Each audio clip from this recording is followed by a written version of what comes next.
all here, and I have the gang's all here.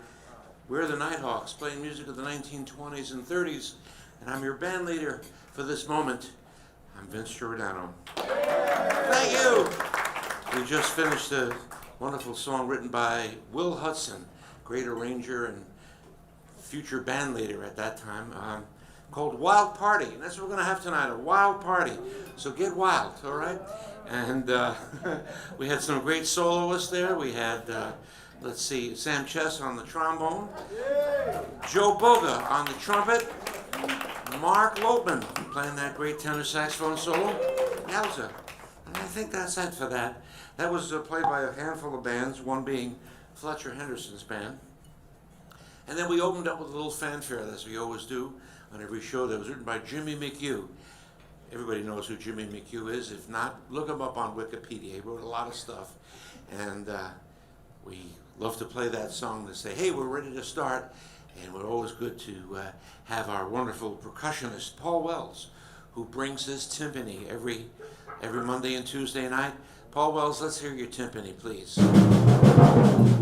Yeah, that's it, okay. Good. Well, we're going to play another hot one. It's a little deceptive the way it starts, but this was a tune that was played by a band called the Missourians. And the Missourians were a band from Missouri, and they were traveling all around the country, having a pretty good time, and a young entertainer, singer, future band leader, a guy named Cab Calloway, heard these guys and said, wow, they're great. And sure enough, the Missourians at one point became the Cab Calloway Orchestra. But here is the Ozark Mountain Blues as recorded for Victor in 1929.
Ozark Mountain Blues.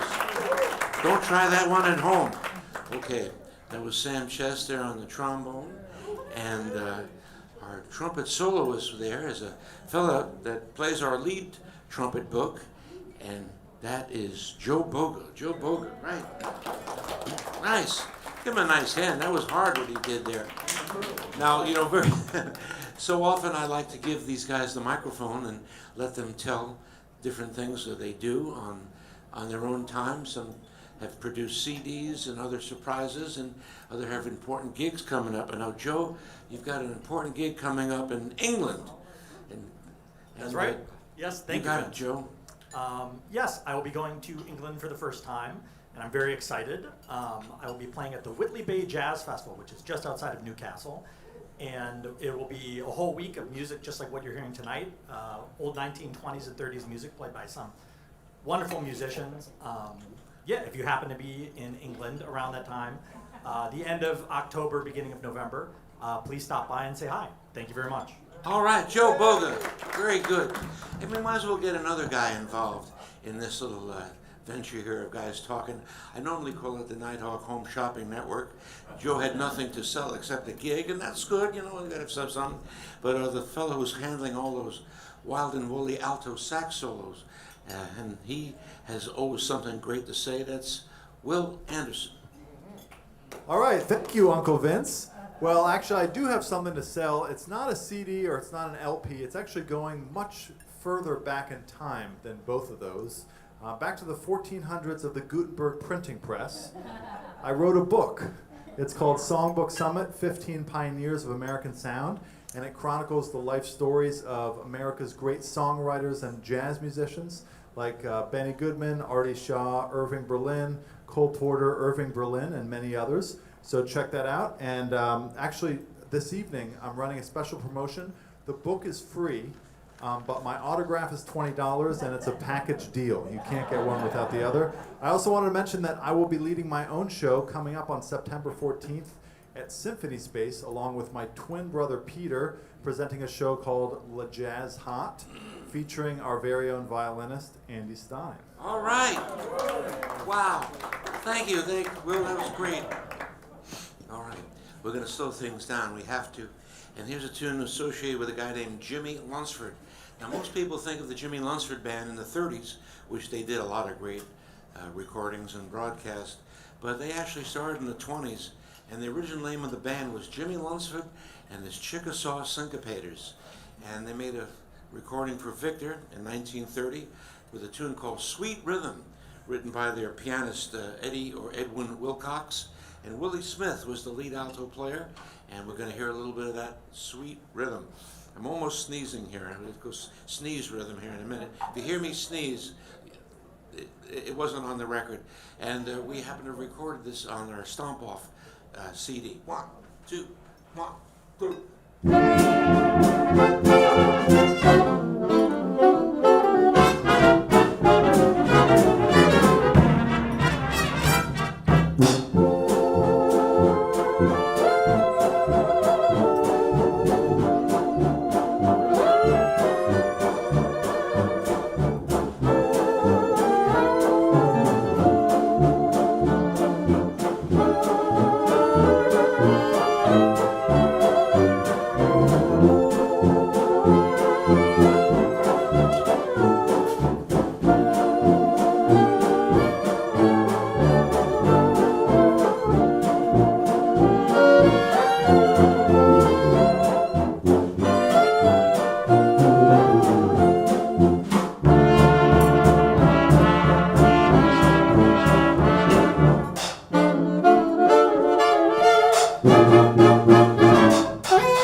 Yeah,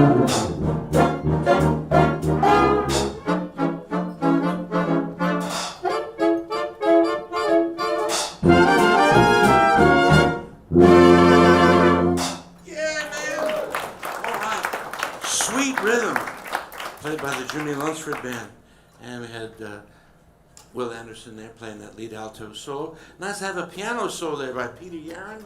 Yeah, man, he's over there. And that was transcribed by our good friend, all the way from Czech Republic, Jan Stolba. Jan Stolba, if you're listening in, thank you. I don't know how to say thank you in Czech. I'm learning in many other languages. And why I said that, because we are broadcasting tonight. We're doing a live stream right on the YouTube network. It's called Radio Free Birdland.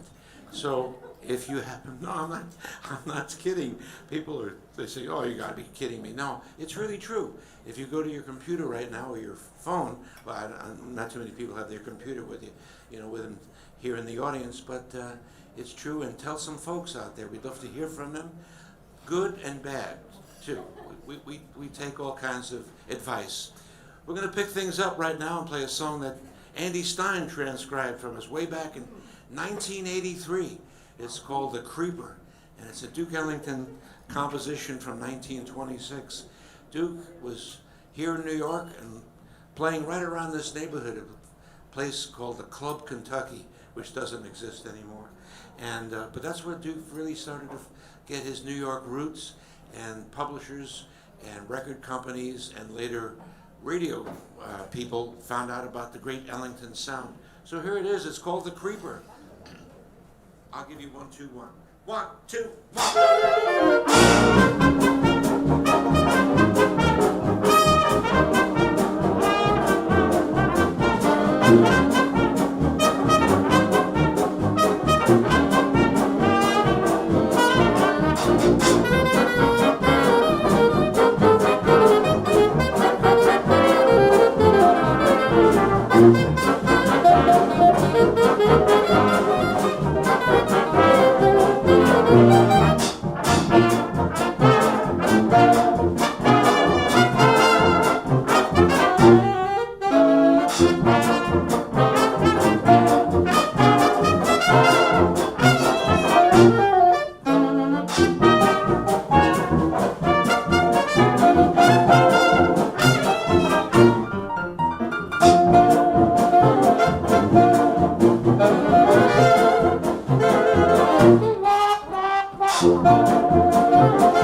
Duke Ellington.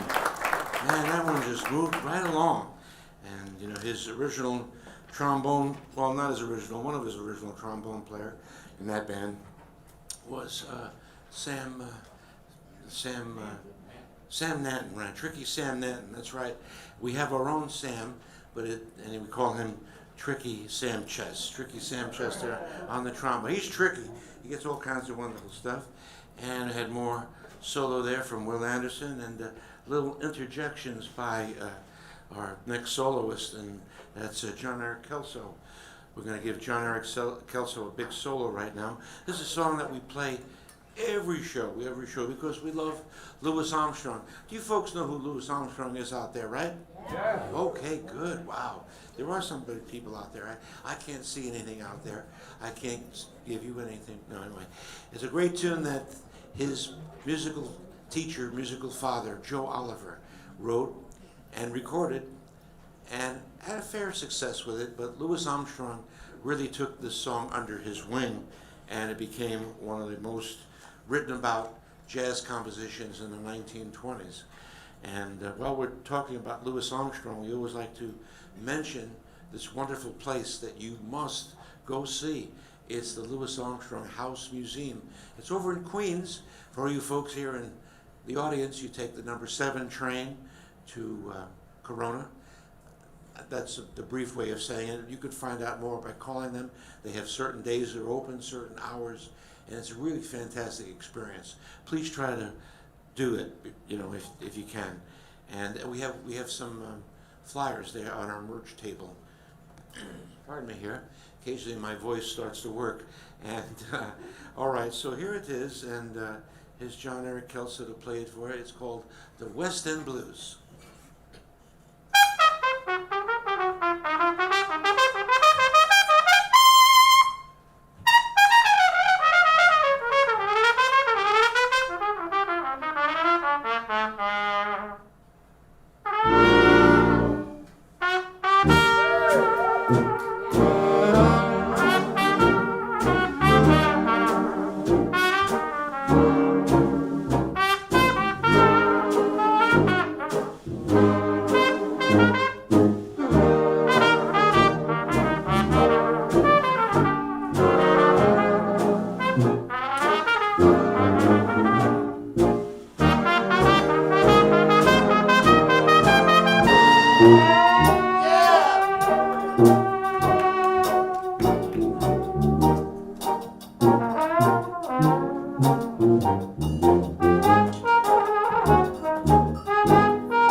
Armstrong. So, hey John, why don't you grab the microphone and do your bid for the Nighthawk Home Shopping Network?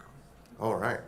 So in addition to the study gig here on Mondays and Tuesdays with the Nighthawks, I have a Sunday night study that I've been doing for 18 years now, if you can believe that.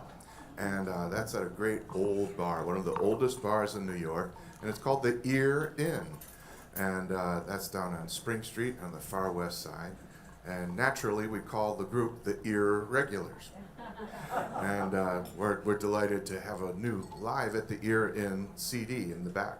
Over that away, there's various products for you to peruse at your leisure.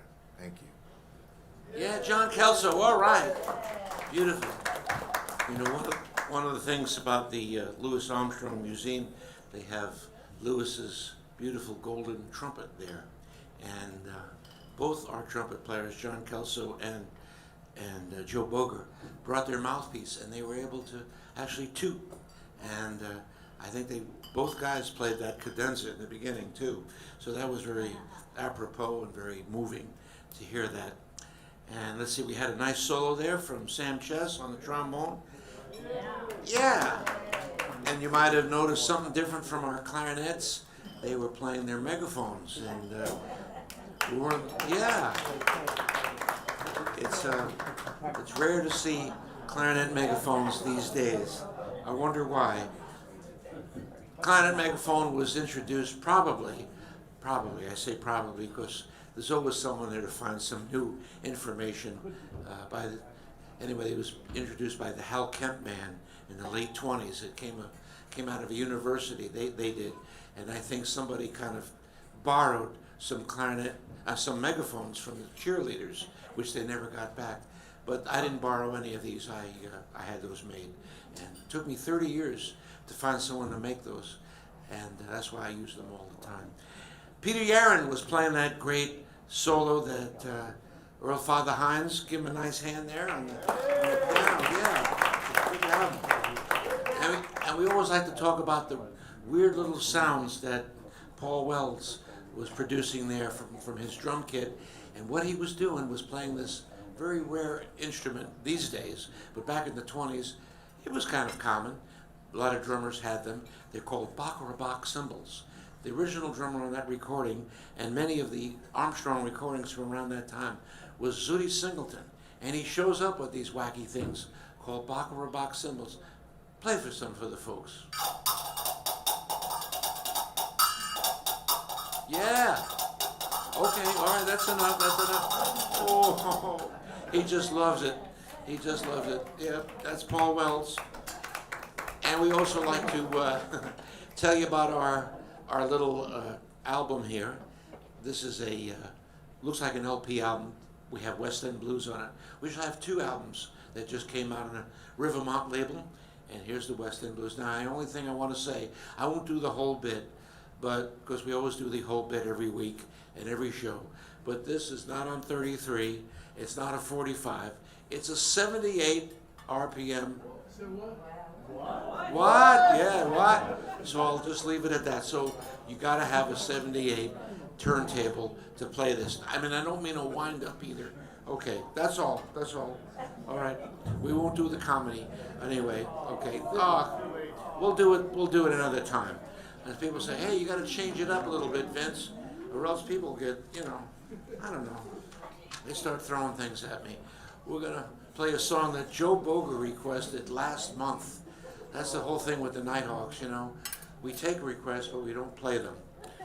But we're gonna play this one for you. This was a tune written by Paul Van Loan, who was an arranger. He made stock arrangements in the 1920s. Stock arrangements were arrangements that you could buy out of a music store. And all you had to do was buy some stock arrangements, get some music stands and musicians, and you had a band.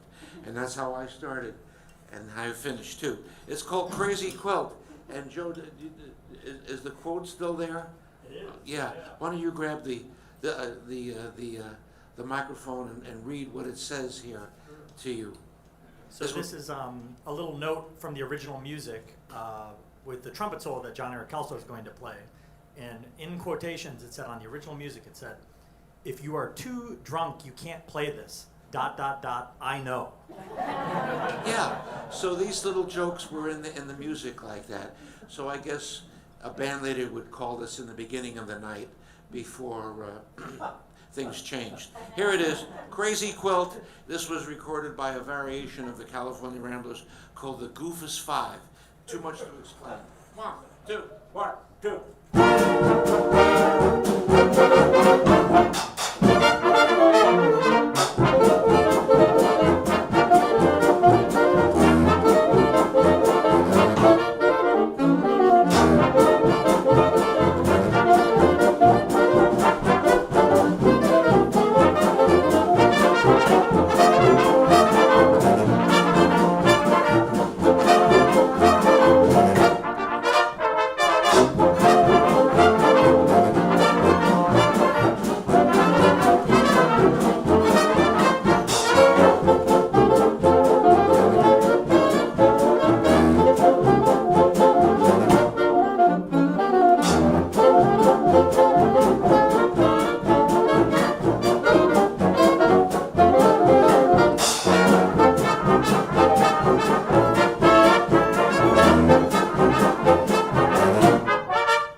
Crazy Quilt. Crazy Quilt. I should have had John Kelso read that little epitaph. Is that in your part too, John? Yeah. Okay, good. Next time have you read it, because you played the solo. Okay. I don't think I had enough to drink to play. You'd have enough to drink? Okay, okay. Very good. Oh. All right. Oh, man. Yeah, they had a lot of fun in the 1920s. I can't think if I've seen any other arrangements like that with certain warnings. I know there was a music publisher called Denton and Haskins. They might have published that. And they used to have a little quotation. They were kind of tricky jazz arrangements. They said, "You can't blow them cold," which meant you should rehearse them first. All right, that's a little musician thing. Hey, here's a song that was recorded by a great band called the McKinney's Band. McKinney's was out of Detroit for the most part. Occasionally they came to New York to make some recordings and get on the road. But they had some great musicians in that band. Don Redman was the guy that really stands out because he took over the leadership in the late 20s after he left Fletcher Henderson, and it was responsible for a lot of the great arrangements. This is a tune written by Thomas A. Dorsey. Thomas A. Dorsey in the 1920s, not Tommy Dorsey, Thomas A. Dorsey. Another guy. And he wrote songs that were a little double entendre, so to speak. And then later on, Mr. Dorsey stopped writing those songs. He wrote spirituals and didn't want to talk about any of that earlier stuff. But there you go. You know, when you're young, you do kinds of crazy stuff. It's called It's Tight Like That. And see what that means. All right, here it is. 1, 2, 1, 2.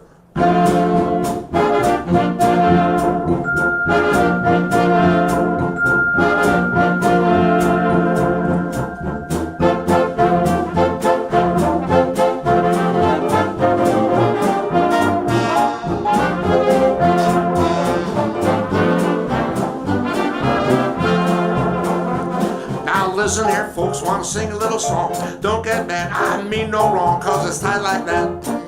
Oh, it's tight like that. Hear me talking to you. I mean, it's tight like that. Let me hear that tenor.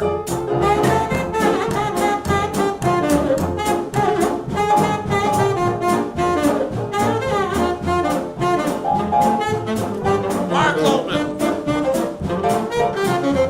If you see my gal, tell her to hurry home. I had no sleep since she's been gone. Oh, it's tight like that. Oh, it's tight like that. Hear me talking to you. I mean, it's tight like that. Uncle Bill came home about 10:30. Couldn't find his key, so he couldn't get in. Oh, it's tight like that. Yeah, it's tight like that. Hear me talking to you. I mean, it's tight like that. Who's on that trumpet?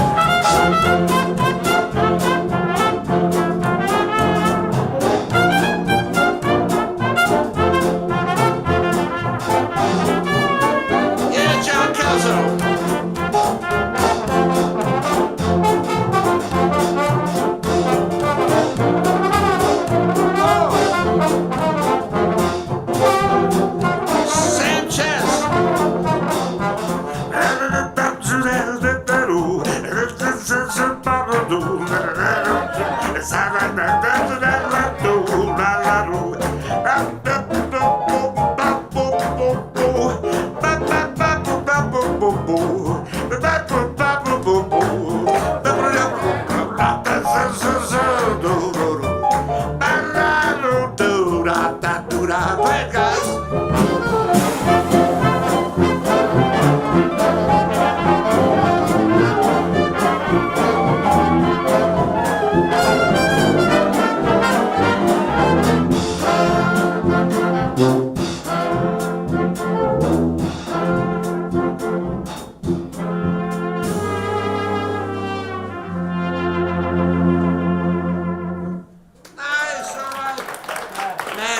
Like that.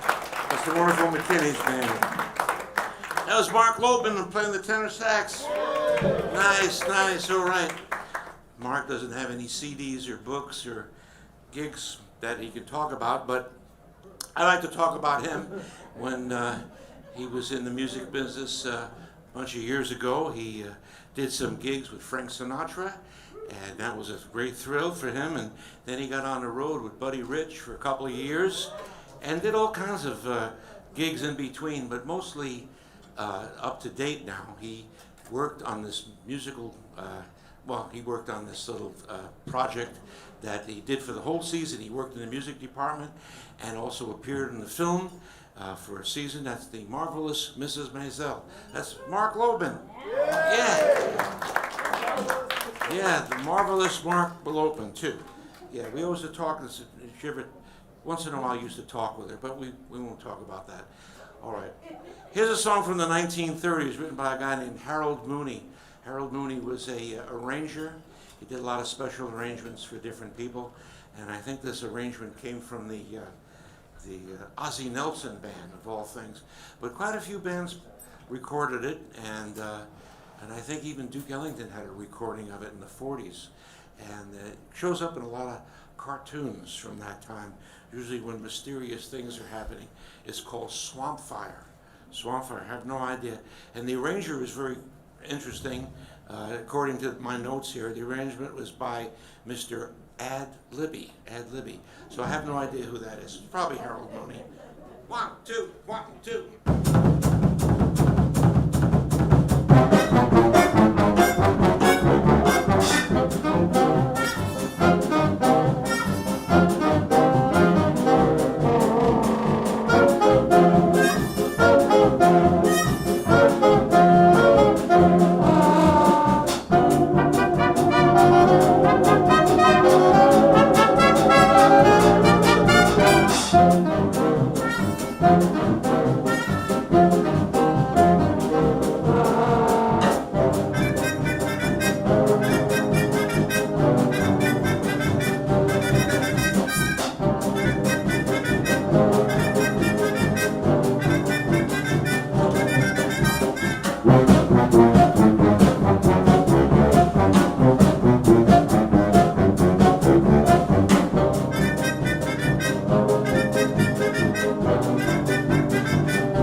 Okay. All right. Well, I think at this time, right, we're going to put the arrangements away for a little bit and have some traditional jazz played by John Kelso, who'll be leading the ensemble. Okay. Nobody's Sweetheart Now. Alrighty. There's a tune I believe comes from the 1923-24 period, and a lot of dance bands played it back then, and then a lot of traditional jazz guys played it from the 20s right till today, and that's why we're playing it for you. Nobody's Sweetheart Now. In the key of F, if you want to play along with us. I know we have some ukulele players that tune in, and so ding, ding, ding, ding, ding, ding, ding, ding. Tune up your uke. 1, 2,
Get out of here.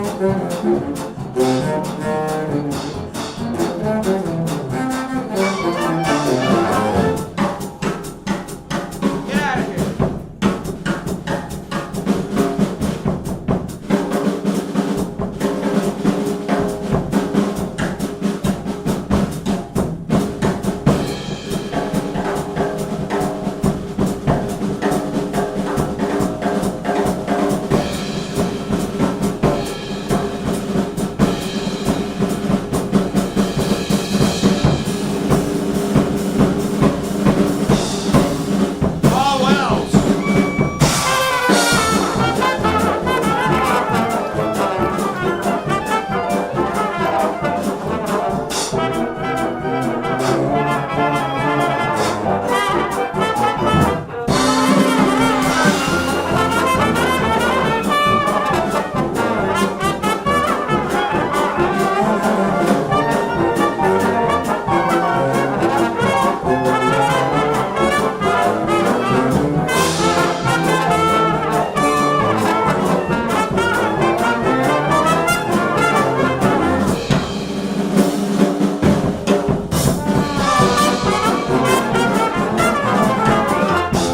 Yay!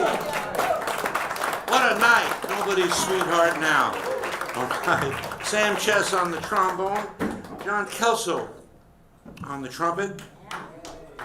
And that was Dan Levinson there on the clarinet. There you go. I liked it.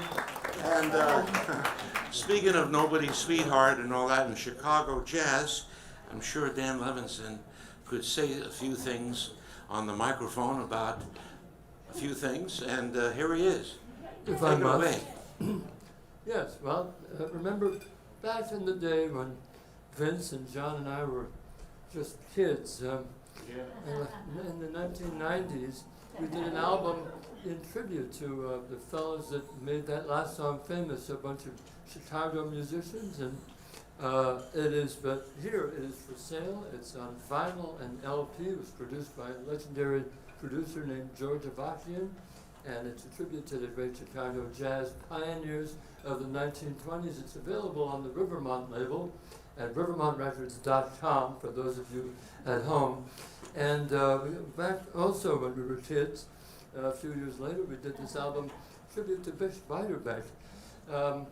Well, we're getting old. My 9-year-old daughter said to me today, she said, "Dad, you're so old. When you were my age, you had a pet dinosaur." Wow. Anyway, they're all back there. Oh, this one is on turtlebayrecords.com. All right, Dan Levinson. Okay, let's see who was next. Oh, I know who was next. Guy who played that great banjo solo. How about Devin Corton there on the strumming that banjo? Fantastic. And then we heard from our resident pianist here, Peter Yaron, who played an instrument called the celeste or the celesta. Give him a little of that.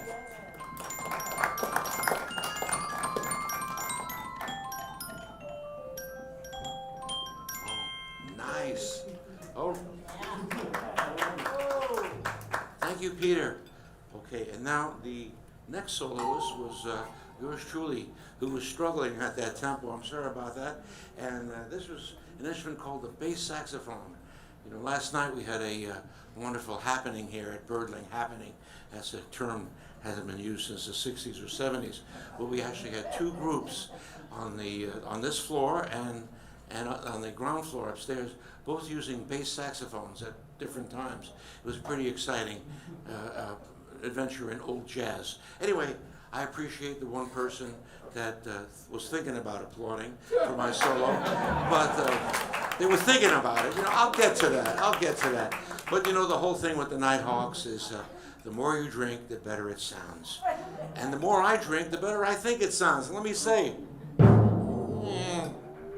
how sweet it is. There you go. Back here playing that wonderful drum solo that everyone did love is Paul Wells. Paul Wells back there. Yeah. Paul's going to be leaving us for a little bit, going on the road with the great Curtis Staggers, and over in Europe, right? London. Oh, is anybody from London here tonight? Okay, all right. If you go see Curtis Stigers, you're going to see Paul Wells. And any of you folks out there in internet land, you might be listening in from England or whatever. All right. The final soloist for this little section is a fellow that has a pretty checkered past, and he has checkered pants too. He worked with Garrison Keillor, Bob Dylan, Sir Paul McCartney, Asleep at the Wheel, and Commander Cody, playing the violin and the saxophone. But here, he plays the phono fiddle and the Stroh violin, same thing. Andy Stein, yes! Except no substitutions. That's right. I think it's on Wikipedia. If you look up, it's either your site or the phono fiddle site. You see his mug, his punum, as we say. Folks, we want to tell you that this kind of music, traditional jazz and syncopated jazz, ragtime, well, it's not as big as it could be or should be, but there's a fellow who publishes a wonderful newspaper every month called the Syncopated Times, and it's Andy Sr. And we have some free copies up there at the merch table. It's free, and you can check it out. And you people out there in YouTube land, just type in Syncopated Times. Maybe you'll subscribe to it online or get the paper itself. Wonderful paper. We have an ad that talks about the Nighthawks being here every Monday and Tuesday. And of course, as you know, we do our live stream, you're listening or not, on Tuesdays. And I have, yeah, there you go. Somebody's excited about it. And we also have these little cards that I want to give each and every one of you out there, because these cards can really help you at home, either jazzing up your boring walls or your refrigerator, or in the kitchen, getting some of those crumbs off the table. Let's get some crumbs. Yeah, big crumbs in Brooklyn. But that's where I'm from.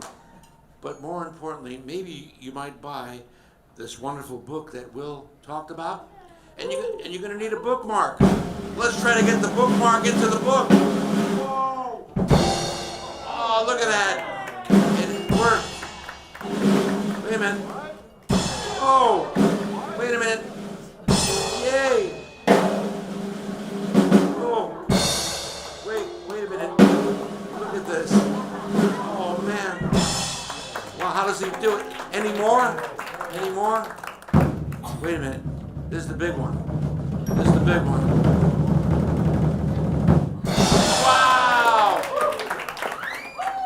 Nice. All right. Get those cards out. Okay. Wow. You didn't know he was into magic. Yeah, that's true. Okay. Usually at this time I look out there and I said, I wonder if anyone has an old music request that they. I'll see you in Cuba. Okay. All right. That's it. That's all right. All right. We'll do them both. I'll see you in CUBA or Cuba, and we're also going to do Little Brown Jug. Okay. Well, here it is. This is the Glenn Miller version. What number? 9 what? We're looking. CUBA is 9 red. 9. Okay. 9 red. Just talk amongst yourself. We're getting the music together. This is like live TV, 1949. 9 red. Yes. Yeah, I know.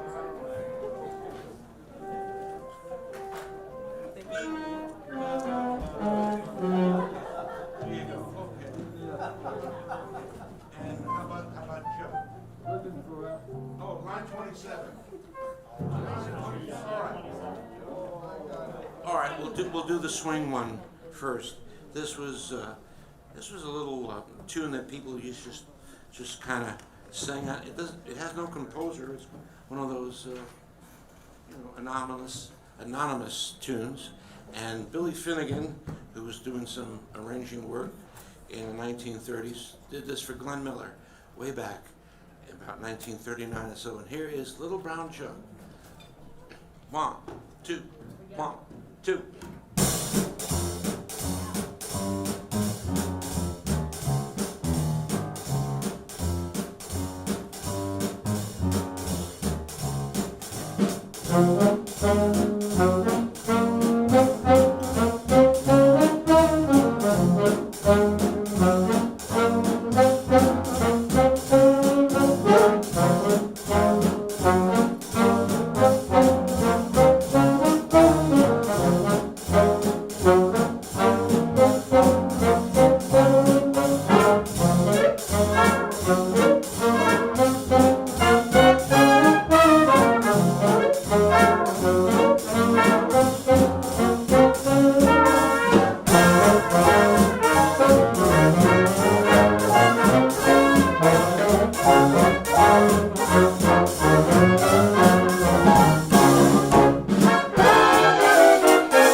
Mark Lopin!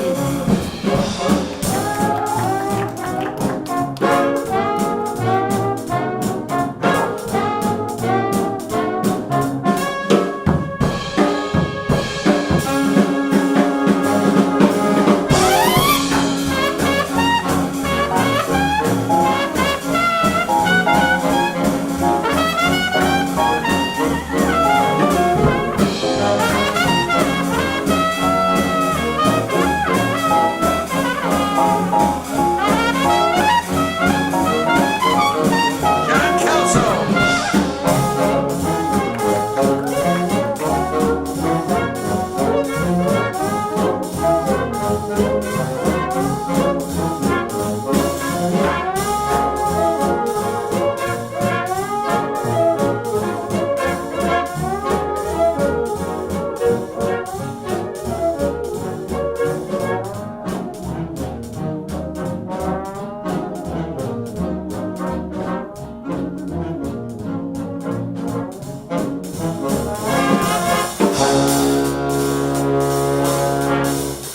All righty.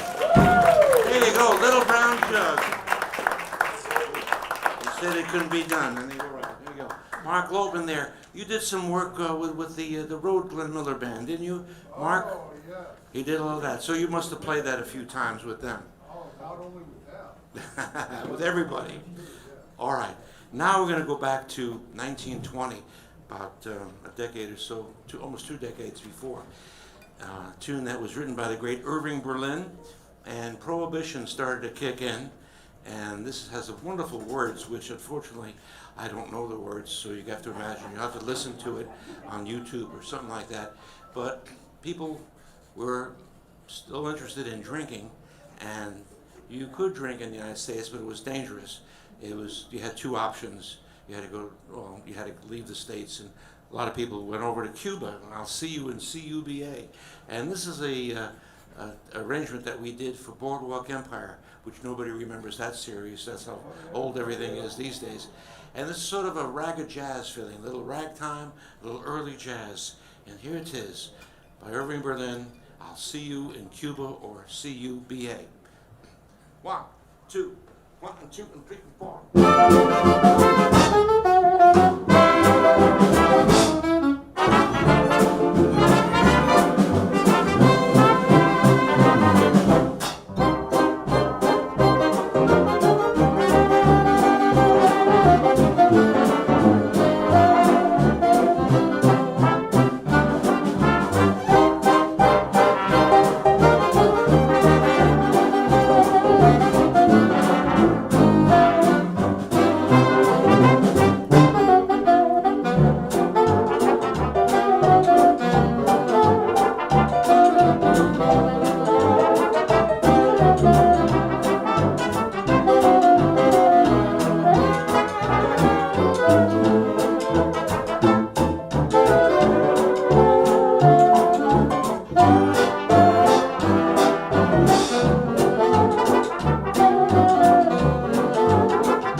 Yeah, right.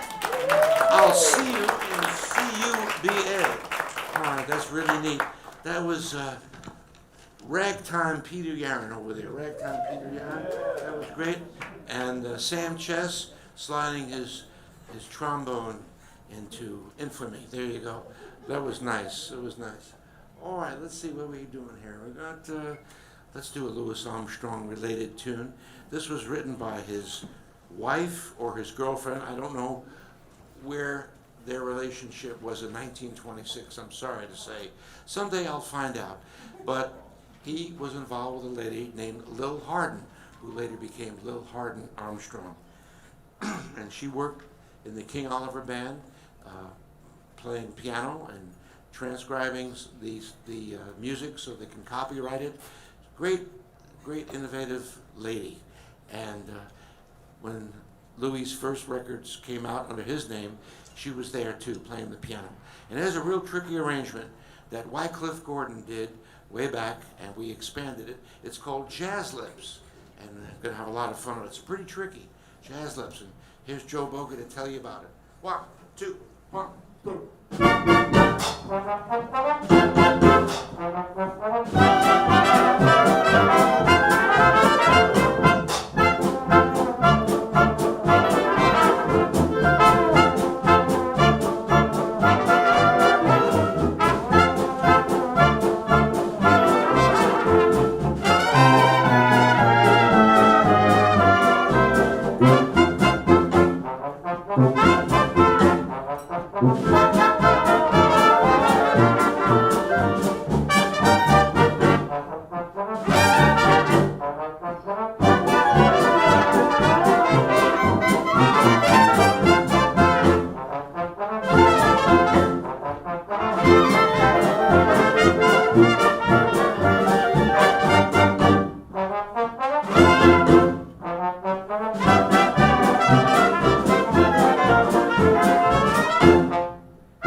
Armstrong.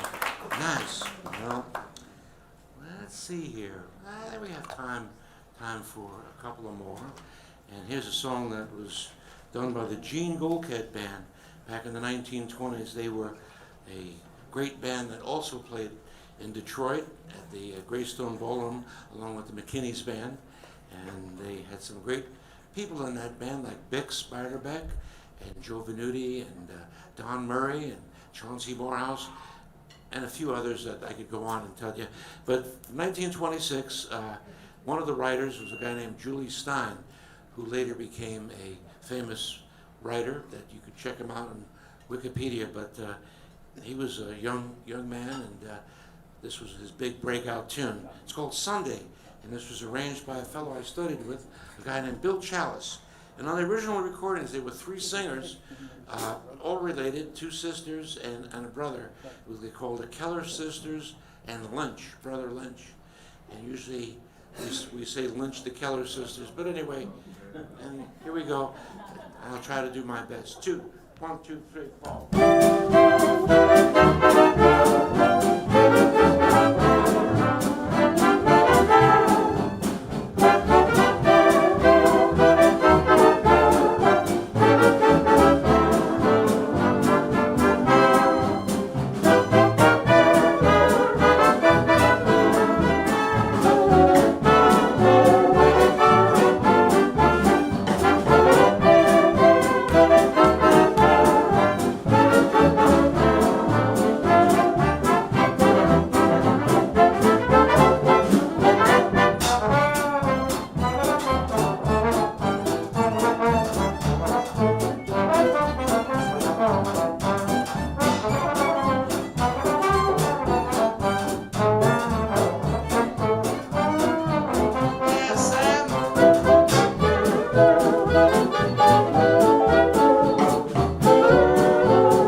I'm blue every Monday, thinking over Sunday. That's one day when I'm with you.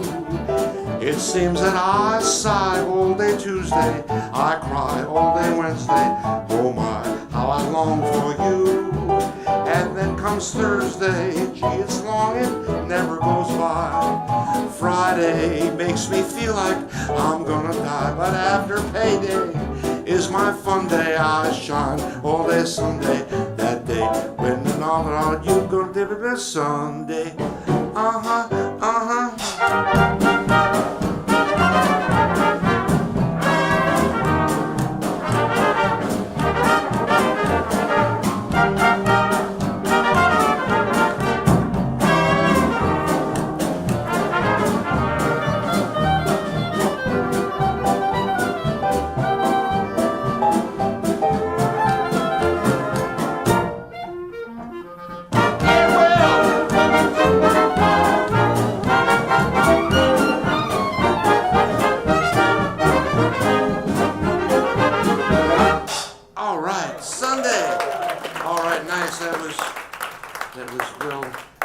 Playing the great Don Murray solo.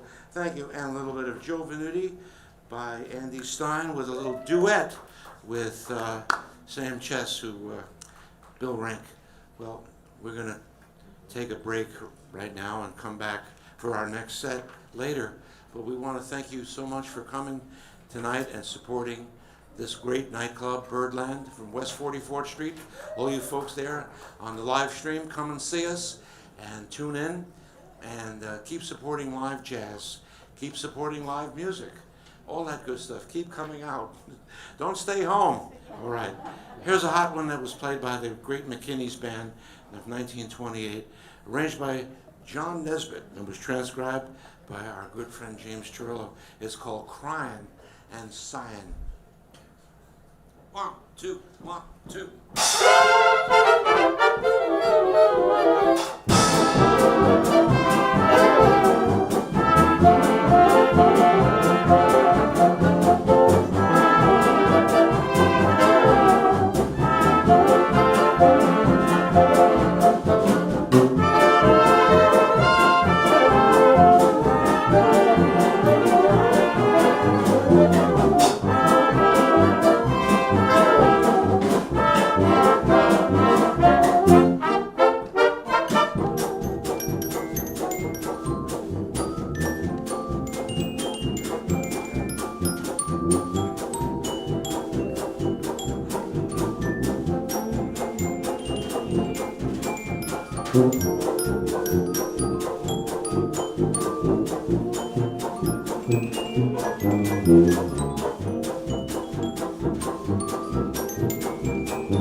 Giordano The Nighthawks.